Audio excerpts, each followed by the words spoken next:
ইসলামের বুনিয়াদ অর্থাৎ স্তম্ভ পাঁচটি। হযরত আব্দুল্লাহ ইবনে উমর রাদিয়াল্লাহু আনহু বলেন, আল্লাহ রাসূল সাল্লাল্লাহু আলাইহি ওয়াসাল্লাম বলেছেন, ইসলামের বুনিয়াদ পাঁচটি। সেগুলো হলো কালিমা, সালাত কায়েম করা, যাকাত প্রদান করা, হজ করা, রমাদানে সিয়াম পালন করা। কালিমার আবিধানিক অর্থ কি? এটি কি কেবল একটি শব্দ? কালিমা একটি একক শব্দ, আবার সমার্থক বাক্য।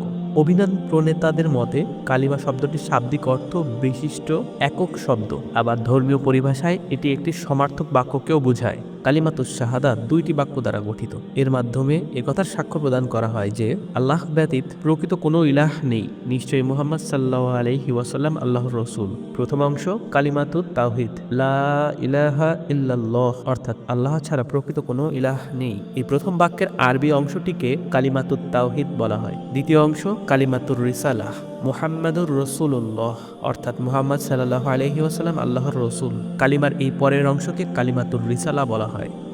কালিমার সাক্ষ্য এবং আমলের সমন্বয়ে ইসলামের বুনিয়াদ গঠিত।